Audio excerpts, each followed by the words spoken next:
ಆತ್ಮೀಯರೆಲ್ಲರಿಗೂ ನಮಸ್ಕಾರ. ಗೃಹ ಕಲಾನಿಧಿ ಚಾನಲ್ಗೆ ಸ್ವಾಗತ. ಎಲ್ಲ ಆತ್ಮೀಯರಿಗೂ ಸಂಕ್ರಾಂತಿ ಹಬ್ಬದ ಶುಭಾಶಯಗಳು. ಸಂಕ್ರಾಂತಿ ಹಬ್ಬದ ಅಡುಗೆ ಜೊತೆಗೆ ನಾನಿವತ್ತು ಹಸಿ ಅರಿಶಿಣದ ತಂಬುಳಿ ಮಾಡ್ತಾಯಿದ್ದೀನಿ. ಈ ಸೀಸನಲ್ಲಿ ತುಂಬ ಚೆನ್ನಾಗಿ ತಾಜವಾಗಿ ಬರುತ್ತೆ. ಸಂಕ್ರಾಂತಿ ಹಬ್ಬದ ದಿವಸ ಇದನ್ನು ತಂದೆ ತರ್ತಾರೆ. ಹಸಿ ಅರಿಶಿಣ ಇದನ್ನು ನಾನು ಮೇಲ್ಗಡೆ ಬೇರು, ಮಣ್ಣು, ಸಿಪ್ಪೆ ಎಲ್ಲವನ್ನು ಸ್ವಚ್ಛವಾಗಿ ತೆಗೆದು ಈ ಥರ ಕ್ಲೀನಾಗಿ ಬಿಡಿಸಿಟ್ಕೊಂಡಿದ್ದೀನಿ. ನನಗೆ ಇದೆಷ್ಟು ಫ್ರೆಶ್ ಇತ್ತಂದರೆ ಬಿಡಿಸ್ಬೇಕಾದ್ರೇ ಕೈಗೆಲ್ಲ ಅರಿಶಿಣದ ಬಣ್ಣ ಹತ್ಕೊಂಡಿತ್ತು. ಅಷ್ಟು ಚೆನ್ನಾಗಿ ತಾಜವಾಗಿತ್ತು ಇದು. ಅರಿಶಿಣದ ಎಲೆನ ಬಳಸಿನೂ ಭಾಳಷ್ಟು ಕಡುಬು ಆ ಥರ ಮಾಡ್ತಾರೆ. ಇದು ತಂಬುಳಿ ಆದ್ದರಿಂದ ಇದು ಅರಿಶಿಣದ ಕೊಂಬು ಬಳಸ್ತಾ ಇದ್ದೀನಿ. ಈ ಚಳಿಗಾಲಕ್ಕೆ ಇದು ಉಷ್ಣಾಂಶ ದೇಹವನ್ನು ವಾರ್ಮ್ ಆಗಿಡುತ್ತೆ. ಇಲ್ಲಿ ತಂಬುಳಿ ಒಂದು ಸಾಕಾಗತ್ತೆ ಅರಿಶಿಣದ ಕೊಂಬು. ಇದಕ್ಕೆ ತಂಬುಳಿ ಅಂದ ತಕ್ಷಣ ಕಾಳುಮೆಣಸು ಒಂದು ಸ್ವಲ್ಪ, ನಂತರ ಜೀರಿಗೆ ಬೆಣ್ಣೆ ಒಳಗೆ ಹುರ್ಕೊಬೇಕು, ಗಟ್ಟಿ ಮೊಸರು, ಒಂದು ಸ್ವಲ್ಪ ಕಾಯಿ ತುರಿ, ಹುರಿಗಡಲೆ ಒಂದು ಚಮಚದಷ್ಟು ಹುರಿಗಡಲೆ, ಜೊತೆಗೆ ಉಪ್ಪು, ಒಗ್ಗರಣೆಗೆ ಏನು ಬೇಕೋ ಅದಿಷ್ಟು ಹಾಕ್ಕೊಳ್ಳೋದು. ಇದಿಷ್ಟು ಹಾಕ್ಕೊಂಡು ನಂತರ ತಂಬುಳಿ ಮಾಡೋದು ತೋರಿಸ್ತೀನಿ. ಈ ಹಸಿ ಅರಿಶಿಣದ ಕೊಂಬನ್ನ ಸಣ್ಣಕ್ಕೆ ಹೆಚ್ಕೊಳ್ತಾ ಇದ್ದೀನಿ ಗಾಲಿಯಾಗಿ. ಸಾಮಾನ್ಯ ತಂಬುಳಿ, ಸಾಸಿವೆ ಇದನ್ನೆಲ್ಲ ಒಂದು ಹೊತ್ತಿಗೆ ಮಾತ್ರ ಮಾಡ್ಕೊಳ್ತಾರೆ. ಯಾಕೆಂದರೆ ಇದು ಮೊಸರು ಹಾಕೋದ್ರಿಂದ ಒಂದು ಹೊತ್ತಿಗೆ ಮಾತ್ರ ಅದು ಫ್ರೆಶ್ ಆಗಿರುತ್ತೆ.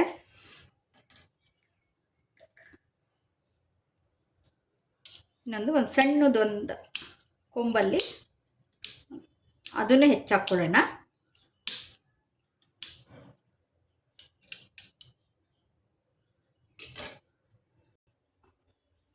ಬೆಣ್ಣೆ ಹಾಕ್ತಾ ಇದ್ದೀನಿ. ತಂಬುಳಿ ಅಂದರೆ ಬೆಣ್ಣೆ ಒಳಗೇನೆ ನಾವು ಸಾಸಿವೆ ಜೀರಿಗೆನ ಹುರ್ಕೊಬೇಕು. ಅದಕ್ಕೆ ಜೀರಿಗೆ,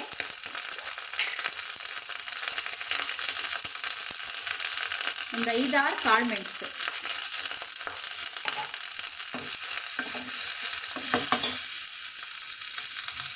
ಇವಾಗ ನಾನು ಹೆಚ್ಚಿಟ್ಕೊಂಡಿರುವಂಥ ಹಸಿ ಅರಿಶಿಣದ ಕೊಂಬು,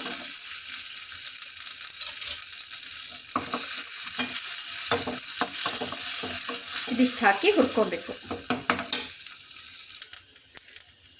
ಇದು ಹುರಿದಾಗಿದೆ, ಆಫ್ ಮಾಡೋಣ.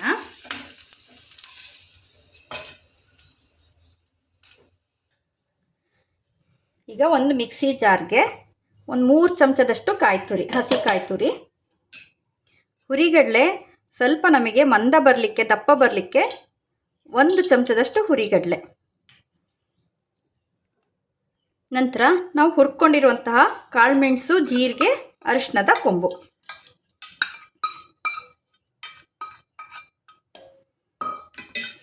ಇದಕ್ಕೆ ನೀರು ಹಾಕಿ ನುಣ್ಣಗೆ ರುಬ್ಕೊಬೇಕು. ಮೊಸರು ಹಾಕಿನೂ ರುಬ್ಕೊಬೋದು, ರುಚಿ ಇರುತ್ತೆ.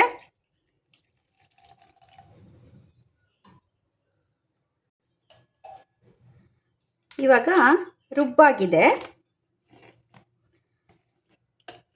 ನುಣ್ಣಗೆ ರುಬ್ಕೊಬೇಕು. ರುಬ್ಕೊಂಡಾಗಲೇ ಟೇಸ್ಟ್ ಜಾಸ್ತಿ.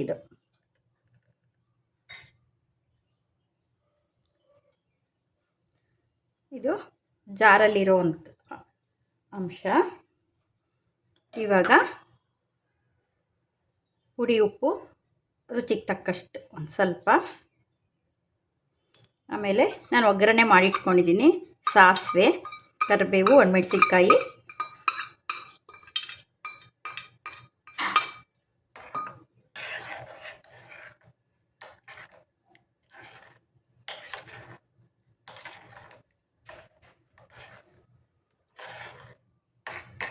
ಇವಾಗ ಚಳಿಗಾಲಕ್ಕೆ ಹಸಿ ಅರಿಶಿಣದ ಕೊಂಬಿನ ತಂಬುಳಿ ರೆಡಿ ಆಯಿತು.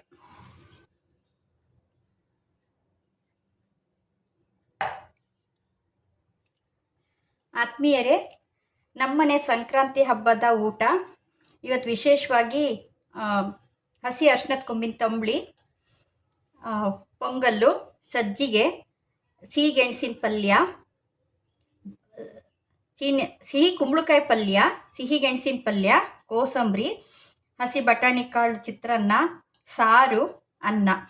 ತಂಬಳಿ ಚಳಿಗಾಲದಲ್ಲಿ ಸಾಮಾನ್ಯತಃ ಮೊಸರಿನ ಪದಾರ್ಥ ತಿನ್ನಲ್ಲ. ಈ ಥರ ಹಸಿ ಅರಿಶಿನದ ಕೊಂಬಿಂದು ತಂಬಳಿ ಮಾಡಿಕೊಂಡ್ರೆ ಬಾಡಿನೂ ವಾರ್ಮ್ ಮಾಡುತ್ತೆ. ಈ ಅಡುಗೆ ಇಷ್ಟ ಆಯಿತು ಅಂತ ಅಂದ್ಕೊಳ್ತೀನಿ. ಇಷ್ಟ ಆದರೆ ಒಂದು ಲೈಕ್ ಕೊಡಿ, ಶೇರ್ ಮಾಡಿ, ಸಬ್ಸ್ಕ್ರೈಬ್ ಮಾಡಿ. ಎಲ್ಲರಿಗೂ ಸಂಕ್ರಾಂತಿ ಹಬ್ಬದ ಶುಭಾಶಯಗಳು. ಧನ್ಯವಾದಗಳು.